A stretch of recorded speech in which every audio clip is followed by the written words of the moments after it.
भारत के पड़ोस में एक ऐसी घटना हुई है जिसके बारे में जितनी चर्चा होनी चाहिए थी उतनी नहीं हुई। ये खबर इतनी बड़ी है कि भारत की किस्मत बदल सकती है।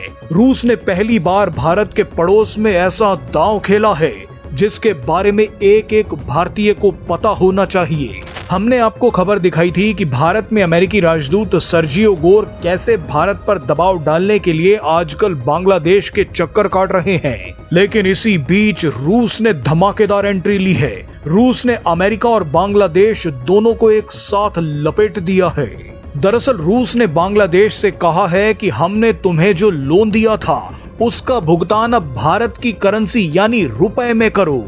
रुपए में पेमेंट लेने के लिए रूस ने बांग्लादेश को यहां तक कह दिया है कि वो ढाका में अपने बैंक की ब्रांच तक खोलने के लिए तैयार है।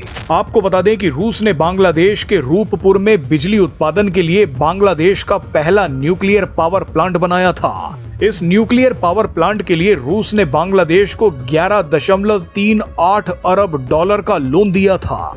बांग्लादेश को 20 सालों के अंदर ये सारा पैसा रूस की कंपनी को लौटाना है।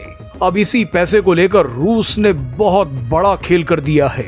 रूस ने बांग्लादेश से कहा है कि आप पेमेंट के लिए रुपए का इस्तेमाल कर सकते हैं। बांग्लादेश ने सोचा नहीं था कि रूस रुपए में पेमेंट मांगेगा। हालांकि रूस ने भारत से इस बारे में बात जरूर की होगी। आपको याद होगा कि जब रूस पर अमेरिकी सैंक्शंस चरम पर थे तब भारत ने रूस से जमकर तेल खरीदा था। उसी तेल की पेमेंट भारत ने रुपए में की थी, यानी भारत ने रूस को पेमेंट के लिए रुपए का एक नेटवर्क तैयार कर लिया था। अब रूस चाहता है कि बांग्लादेश भी इसी नेटवर्क का इस्तेमाल करे और पेमेंट रुपए में करे। आप जानते ही हैं कि कोई भी देश रूस को डॉलर में पेमेंट नहीं कर सकता, क्योंकि अमेरिका ने रूस के लिए इंटरनेशनल पेमेंट गेटवे बंद कर रखा है। बांग्लादेश चाहकर भी रूस को डॉलर में पेमेंट नहीं कर सकता। आपके मन में सवाल होगा कि रूस चीनी करेंसी युआन में भी तो बांग्लादेश से पेमेंट मांग सकता था, लेकिन यहाँ पर एक बहुत बड़ा खेल है।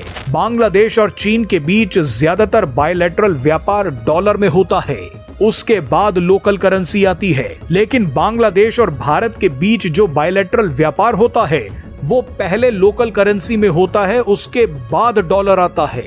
यानी बांग्लादेश और भारत के बीच रुपए वाला सिस्टम पहले से ही चल रहा था और अब रूस और भारत के बीच रुपए वाला सिस्टम शुरू हो गया है। यानी बांग्लादेश आराम से रुपए के जरिए रूस का लोन चुका सकता है। आप समझ रहे हैं कि ये कितनी बड़ी खबर है। ये सीधे सीधे डॉलर को झटका है। अमेरिका में बवाल है कि रूस अभी तक भारत के साथ बायलैटरल व्यापार में ही रुपए का इस्तेमाल कर रहा था, लेकिन अब रूस दूसरे देशों पर भी रुपए को इस्तेमाल करने का दबाव डाल रहा है।